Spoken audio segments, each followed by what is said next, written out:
In this video, I will show you a fantastic guitar theory tool that will help you memorize the notes on the fretboard, learn every triad inversion, and demystify the caged chord system for guitar. The guitar Chord Compass was sent to me by Noisy Clan, the creators of the CIRCLE of FIFTHS decoder. This is a new product that will help you map out and demystify the fretboard.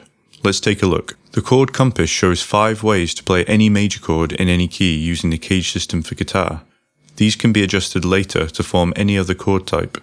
The 5 cage shapes are shown at the bottom of the compass, these being, of course, C, A, G, E, and D. These cage shapes are then shown on the fretboard diagram above. Here is the C shape, the A shape, the G shape, the E shape, and lastly, the D shape. You can clearly see how these connect to each other and also the intervals in each shape. For example, as we have C selected as the root note shown in the black circle above, this tells us that all the black circles on the fretboard are C root notes, and therefore each one of these cage shapes forms a C chord. As you may know, a major chord is formed using the first, third, and fifth notes of the major scale. In the key of C, this would be C, E, and G. Both the third and fifth intervals are displayed in this small window below the fretboard, and again in every possible location across the fretboard. The transparent ghost notes on the chord compass highlight all possible locations of both third and fifth intervals within the cage system and will help when building triads, but more on that later. You can add or omit any of these ghost notes without changing the chord. Using the slider on the back of the chord compass will move the shapes along the fretboard.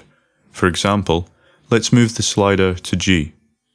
This will now show you how to play a G chord in 5 different positions, along with the intervals contained in each location across the neck. You can move the slider to select any root note required, which is incredibly handy if you are having a hard time visualizing the cage system in different keys. The ability to instantly view any note in all locations across the neck of the guitar is a valuable tool when learning how to memorize the notes of the fretboard. This also reveals useful patterns that will help with this process, such as this repeating octave pattern.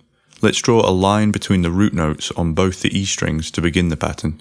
Then move up 2 frets and jump 2 strings. Now it's the same pattern again, but this time up 3 frets and across 2 strings. From here, diagonally down the A string, we can repeat the 2 up, 2 across, 3 up, 2 across pattern, which brings us back to the starting 2 notes on both E strings. This reveals all possible locations of any note you select as the root on the chord compass, and repeats until you run out of fretboard. Memorizing triads and all their inversions across all string sets is made easy with the chord compass. As mentioned earlier in the video, a major triad contains the intervals 1, 3, and 5. When the notes of the triad are played or stacked in this order from lowest to highest, with the root as the lowest note, we have what is called a root position. If we were to reorder these and place the third as the lowest note, so 3, 5, 1, we would have a first inversion. And now, if we place the fifth as the lowest note, we would have a second inversion. When to use one inversion over another is completely up to you and the musical context the chords happen to be in. Using one particular inversion might make a particular chord change less abrupt and possibly smoother because you're moving each of the notes less distance to arrive at a new chord.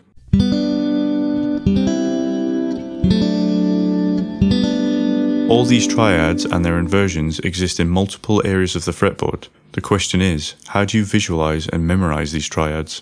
If we first divide the fretboard into 4 string groups, we will have access to 3 triad shapes per group.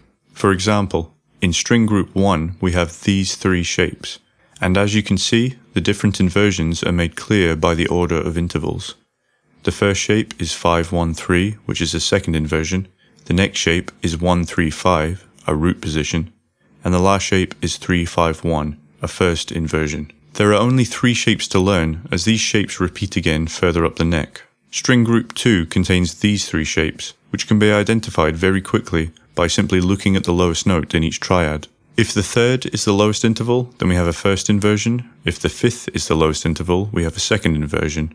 And if it's the root, then we have a root position triad. Once again, there are only 3 shapes to learn. String group 3 has these 3 triad shapes, and string group 4 contains these 3 triad shapes. In total, that means we only have 12 triad shapes to learn across the entire fretboard, giving us 12 ways to play any triad based on which root we select on the chord compass. You could then easily adjust the intervals in any of these triads to form different types of triads. For example, a minor triad contains the intervals 1, flat 3, and 5, As the only difference between a major triad and minor triad is the third interval, we can now lower the third in any one of these 12 shapes to form 12 minor triads. A much more in-depth guide on how to learn everything covered in this lesson and more is included in an 88-page book included with every purchase of the Chord Compass. You can grab a Chord Compass for yourself by clicking the link in the description and using the code SAMJAM20 for 20% off your order.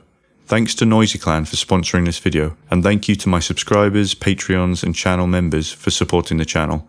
As usual, thanks for watching, and I'll see you in the next one.